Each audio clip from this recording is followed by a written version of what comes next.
we're here today to talk a little bit about productivity, about automation, about enhancements that we can make.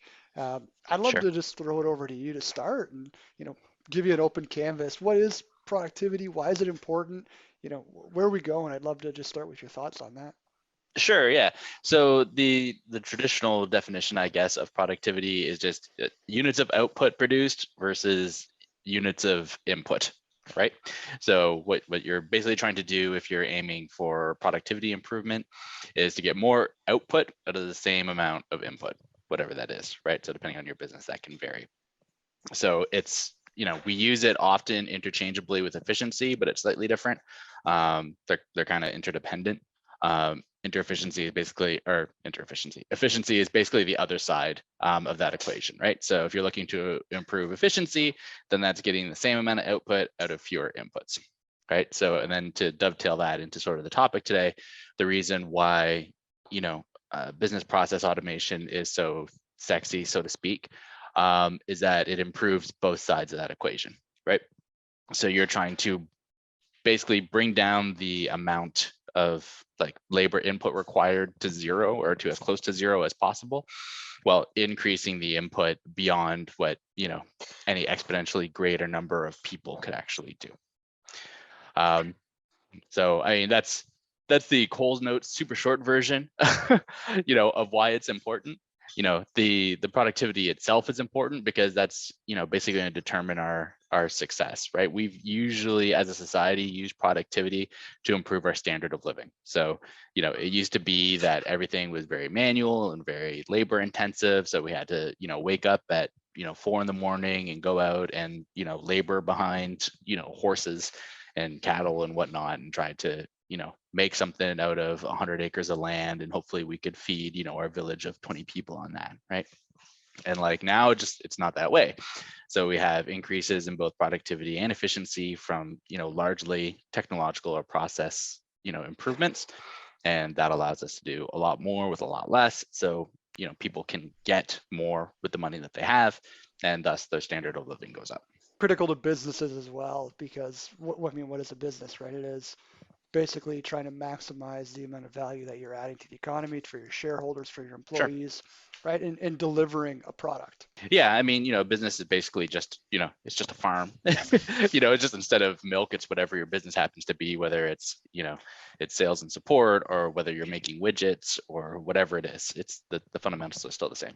Great. So I think, as kind of our head of productivity, of automation, where's the direction we're headed? What are you looking for down, 6 months, 2 years, 5 years, 10 years?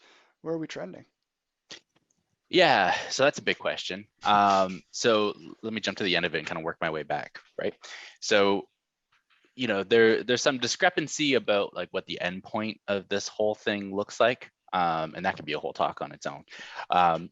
But everyone is sort of in agreement that we are in the age of automation, right? It's like you hear people, it's on headlines on newspapers. It's like the robots are here, they're coming for your jobs, and it's Literally, funny. we're Yeah, it's making funny. humanoid robots. Yeah. Yeah, 100%. But like it's true, right? Um, we have robots that can function as doctors. We have robots that can create symphonies. We have AI that can learn faster, better, more efficiently than anybody we can train. So like they are right. They're any sort of like menial day-to-day task they can do. And it's not so different from when we first got computers, right? It's like right now they're kind of large and they're unwieldy and they make mistakes, and they're very like task oriented, but they're getting much more general purpose. They're getting much smaller. They're learning a lot quicker, and people are getting more used to them being around, right? So what does that mean for us? So right now we're in sort of this transition period, right? Everyone's like, okay, so we have all this automation, we have all this AI, we have all these robots. How do we leverage it to basically get better efficiency and better productivity out of whatever my work happens to be, right? Where can I leverage it? And the low hanging fruit, so to speak, is in any sort of let's call it like low skill task, right? And the reason why those are easier is because it's just easier to teach machines to do that kind of stuff, right? So what is likely going to happen in the next, let's call it year or two, right, is you'll see a lot more organizations, putting a lot more emphasis on doing things like documenting processes and, blueprinting out day-to-day work schedules and all this kind of stuff. And like the purpose of doing all that is to prepare for automation, right? Because if you can lay out and identify and understand what all those things are, then you can point a computer at it and be like, okay, just follow this, right? Just learn this set of behaviors, and you'll be able to do what these people are. And the jobs that go away first, obviously, the ones that get automated quickly, the most quickly, are the ones that have the smaller number of those tasks, right? Um, so it's going to be interesting times, right? Like, I mean, there's people who on the one hand say that this kind of revolution will result in humans being able to live lives of leisure and luxury, and we'll just engage in creative endeavors, and we'll have the machines do all the Sure. work, and it'll be great.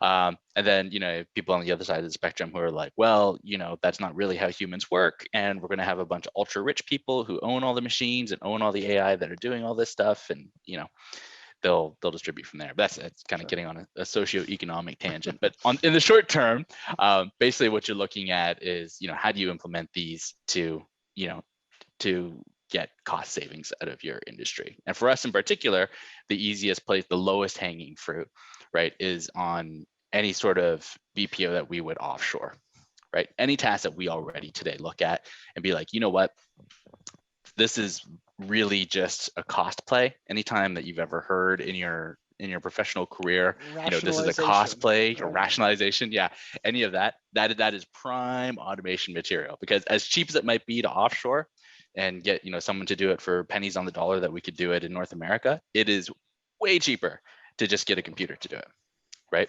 And then you can take all that money that you save and you dump it back into your onshore workforce, and then you skill those guys up. So when you do have to talk to a human, you get like a white glove service as opposed to like a generic thing, right? So Get all the for low us, that's sort stuff, of, the easy stuff out of the queue. Have yeah, specialists tackling the more complex items, right? yeah, that's right. You get some like intelligent voice analytics stuff doing triage, basically, right? So right now it's like the evolution of the IVR. Sure. Sure. I want to go back a little bit, and you talked about kind of both sides of the equation, right? And Mhm. the difference between something like driving for efficiency and driving for productivity. And we chatted a little bit about this morning, right? And I think of efficiency as making things happen faster or removing the cost of doing things. And on the other hand, productivity is, adding more value, being able to do more things, right? And they don't necessarily go together. Just because you're efficient doesn't mean you're productive. Just Yeah, because you're correct. productive doesn't mean you're efficient, right? So I think, how does automation play into that? How do we make sure that we're not just taking out low-skilled things, and how do we make sure that we are increasing that input? Sure. So like the easy nuts and bolts way of doing that is to first do like a time study, right? So how long does it take me to do X function, whatever function that is, right? And you do that for all of your business processes, or any of them that you think are, I mean, I would say do them for all of them, but any that you think are potentially ripe for automation, right? So like now you have a good equation, you're saying I'm spending X number of hours at Y rate to get Z outcome. Sure. So if you're going to get improvement on that, whether it's an efficiency improvement or a productivity improvement, you either need to be spending the same amount that you would on that labor cost to get like a multiplication basically of your outcome, so now you're improving efficiency, or drastically cutting the cost to get the same output, right? So first set your baseline, this is what I'm doing right now, and then from there you can measure if you're getting a productivity or an efficiency improvement out of any of your automation. Great, great. So, I think we're talking about, preparing for a future, driving toward a future where processes are, more efficient, hopefully more productive, using Yep. automation, using machine learning, using these tools. Uh, how can we prepare our business and, listeners' business? What steps can we take to kind of get ready for that, right? What does that look like? Preparation. Um, you mentioned doing time studies and kind of mapping out processes. What could a manager do day to day to prepare for that world? Yeah, I mean, I think it depends on where you are in the organization, but if Hmm. if you're a manager, probably one of the big things you'll need to do is shift how you're thinking about work, right?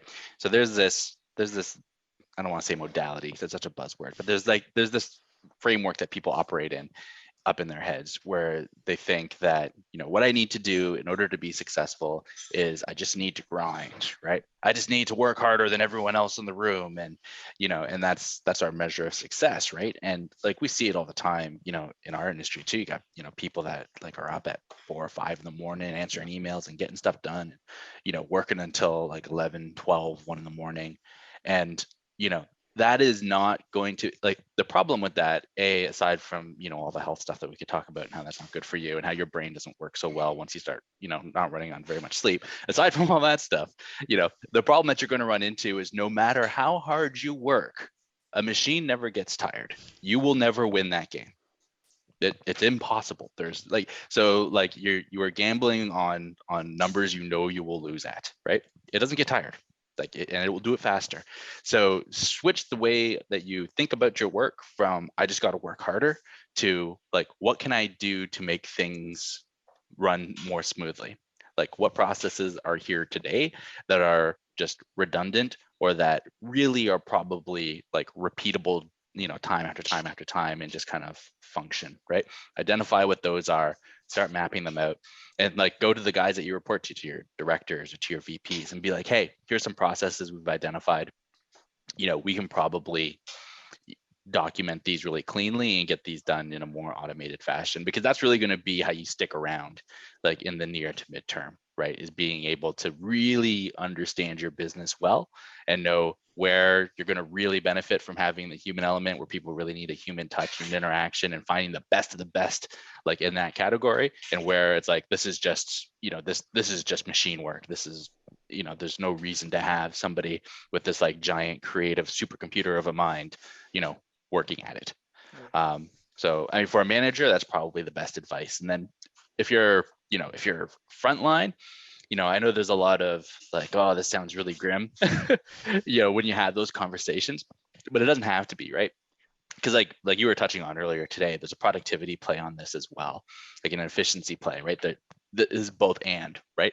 So the thing to be thinking about there is how do I use these tools that are available to me to provide a better experience, right? So things that we talk about in our industry, right, is like um, using artificial intelligence to listen to thousands and thousands and thousands of calls, Yeah. and then use what that thing learns to like give advice to agents in real time, right? Right. As Now, opposed to listening to 2 or 3 calls a day or right. 10 calls a day, listen to all of them.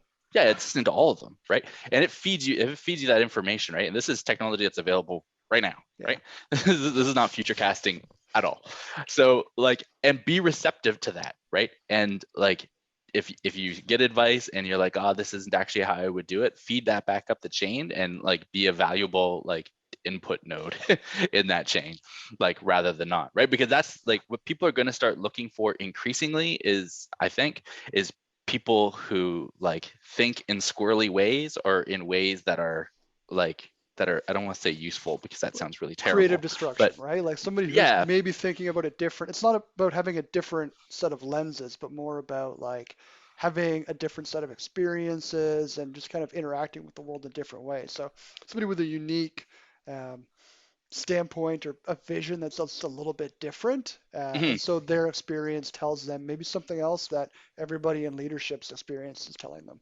And then at the most senior level, right, I mean, if you're like a CTO or a CIO or something like that, the big thing is going to be like sifting through all the people who do this badly.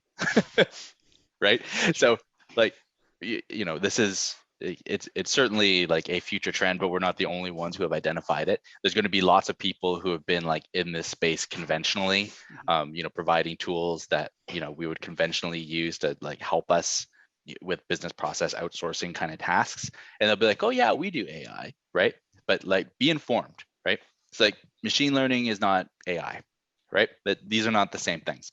Like if there's not an act, if there is still like a manual input required from a person to like go in and pull out and do a bunch of analysis, like you might have a neat tool, right? But that's probably not what you're looking for, right? And these guys are going to be competing for your bucks, right? So be hard on them. Like if you're, and I say this to everyone, and I've had these calls and you've had these calls with Yeah, all yeah. kinds of people, like if they're offering a solution that is in the AI space that's going to have like, a linguistic piece and, all this other stuff, like drill these guys, because like you're going to need the best of the best, right? Don't compromise. I don't want to say, don't like throw the budget out the window, but like this is the future of your business, right? Like you've probably come through the other side of all this COVID stuff, saved a bunch of money on leases, saved a bunch of money on, not having people come into office, all that good stuff. Like this is where you're going to have to spend it now, right? And on the other side of it, when we've got it nailed down, you're going to reap those savings, right? You're going to have a better experience for your customer. You're going to have happier employees because you give them better tools to work with, right? You might have fewer employees. In fact, you Mhm. probably will, right? But it's going to be a better outcome for everyone, and you'll make more money because like your overhead is going to be way Better lower, margins, right? absolutely. But I mean, it takes investment up front, so don't be scared off by those numbers. Yeah, and like the success of your business depends on how well you make those decisions, right? That's going to be Mm-hmm. your competitive advantage. It's not how quickly you can stand up a business. It's not how quickly you can scale anymore because everybody can scale with That's right. automation. Everybody can scale with work from home, right? You can hire anywhere you want. You're not restricted to local regions anymore. So your Right. competitive advantage is really how efficient are you, how productive are you, and what gains are you getting versus everybody else. It's a qualitative difference instead of just a quantitative, can you do this quicker? Yeah. Yeah. 100%. The big thing that I would say, about automation from a business perspective, I guess, independent of some of the topics we've already covered, is the culture shift that's sort of required, right? There's things you want to avoid, right? What you don't want is to find yourself in a situation where you're like, surprise, you have no more job. Like, you don't want to be springing that on people because you've introduced new technology. Yeah. Like your senior and mid-level people, like everybody really should be on the same page, like understand the direction that the company is going and working towards that same endpoint, right? Like, and I mean, I know this is like leadership 101 stuff, but like people will be afraid to do it because they think of, it's like the Bobs, right? It's like, what exactly do you Right. do here, right? And if you don't answer that question right, then like we replace you with a robot. But like the goal is to get everybody to see past that, right? It's like the end state is we're all replaced by robots, and that's fine, right? Every time you've ever had a conversation with somebody in your workplace and you're like, man, this thing sucks, people are yelling at me all the time, all these complaints, that's why you don't want to have people doing that work, right? Like you want to remove as much of that as possible. So if you can flip the culture on its head, so they're like, yes, automation is a good thing, it'll make my life easier. And if we do get to the point, where all these jobs are being replaced and like even my job is like replaced by automation, knowing that you're still going to be in a good spot, right? That's kind of ideal, and there's some pretty deep conversations to be had around there without, getting too far into the weeds. But I think that's the biggest thing, right? And sometimes that might mean hiring a different kind of person. And if that's what you got to do, I mean, that's what you got to do. Getting the culture on side is going to be your biggest hurdle, I think. Yeah, I mean, no surprise to anybody who knows you that the conclusion here is that we need transparency from leadership, right? That I think that's on Yeah, the nail there, yeah, in all things, and I think that helps, right? It helps ease some of the fear that people might have in going through some of these transitions. And the way I always think about it is, look, when you wake up, you got a list of things that you procrastinate on that you don't want to do today, right? The things that you drag your heels on and you're not excited about. And right, then you got a list of things that you're excited about, that you lose track of time, that you start at 1 o'clock, you book till 1:30 to do it. It's 3 o'clock, you're down the line, you lost track of time, you're having a blast, you're in your zone. And, what we got to do with automation is find a way to get rid of all of that stuff that is dragging you down or put that somewhere else, right? And hopefully automate that low skill kind of grunt work and allow and find the right people to do that right creative work, right? So a shift in the skill set maybe from, you know, I can write the report the fastest to I can provide really good insights on this report, and I can right. I can do a value add here, right? And so the people who are going to fit probably are the people who are going to be able to do that more creative kind of work and who are excited about that. And that's good, Yeah, right? We want people to for be sure. excited about their jobs. You want those people who are jazzed about the thing they're going to do, no matter what it is, right? Yeah, there'll be a sifting, like, for certain, right? Like a lot of those people who are just, and I've had this conversation too, and maybe it sounds cold, but I mean it's true. Like a lot of those people who like show up and are constantly just like cantankerous, they're not Yeah, gonna make it, yeah, right? Like you, like the person who we talk about automation on like some of the like day-to-day stuff that we do, like coffee making or burger flipping or whatnot, right? It's like you're not going to have the guy that's showing up to those jobs and doesn't want to be there and is like spitting on burgers or any of that other crazy stuff, right? You're not like though, because like they're not going to have you to don't. There's be not so there, many and you jobs don't there. just, Yeah, yeah, I mean the people, it's like you'll have one guy, right, that can manage like 150 burgers at a time, right? So what do I need out of that guy? I need that guy to be the friendliest, happiest dude, like at the drive-through window or at the cash, making sure everybody feels like $1 million, right? That's the dude that I want. I'm not going to get the guy that shows up cantankerous because I just need to process 150 burgers. Like, I mean, that's right. makes no sense, right? So, be a good, decent person. If it Like, took you 10 burger flippers to flip 150 burgers, and now you got one guy to do 150 burgers, yeah, you just get to pick the best. you just pick the best. They're Those other gone. nine Yeah. got to find something else to do But because the they're flip not. side of the flip side of this too, sorry, I didn't mean to cut you off, Hmm, but like the flip side of this too is like, that one person also gets to decide where he's going to work, right? sure. So Yeah. like it's not like we suddenly now have just, the burger place and everybody goes to the burger place to get the Arby's, burgers. Wendy's, Our, McDonald's, Microsoft. Where do you want to right. do it? So, and if you only need one guy and you're looking for the best, right? And you're the best guy in town, like, and everybody knows that, like, it's Jimmy, and like, there is nobody like you meet Jimmy once and you remember Jimmy forever, right? Like Yeah. that guy gets, companies are going to fight for that skill, right? So you're going to be okay. It's like, yeah, there's a bit more onus on the individual. It's like, okay, you got to actually like put some effort in and get good at what you do and like invest in wherever you're going. But if you do that, like, you even see it now at the tail end of this COVID stuff, right? People just fighting to give people benefits and perks and whatever it is to get them. See people even at the topmost level, engineers jumping from like, Tesla to Intel, AMD, and these guys going wherever they want, living like kings, Hmm. right? So there's real good upside for the people that are able to thrive. We'll have some like societal issues we'll need to figure out for people that don't, but that's the topic for a different podcast. Yeah, for sure, for sure. Cool. All right, Lino. I think great conversation, man. I Sure. appreciate your input here. Thanks as always. Oh, I have one more question I want to ask. Shoot. Surprise Yeah, yeah, question. yeah. Surprise question. Um, what is a really good piece of advice that you've received throughout your career? Personal, Yeah. business, professional. It's a really good piece of, it doesn't need to be the best. What is a good piece of advice? A good piece of advice I've received throughout my career. Probably one of the best pieces of advice I've received in my career, professionally at least, is no matter how the feedback you're given is delivered, always look for the truth. So I've had a number, as I'm Yeah. sure we all have, I've had a number of, bosses or peers or whatnot who maybe, and I've even been this guy, I mean, let's be real about what I'm going to say here, who have not been the most politic or polite or genial when giving feedback, or things have been said in anger, and maybe I didn't like what was said or I didn't like how it was being delivered. But, there is a good chance that there's some truth there, right? You're like, okay, but is there validity in what this person said? I think that's you're going to grow a lot faster than your peers the more you can do that.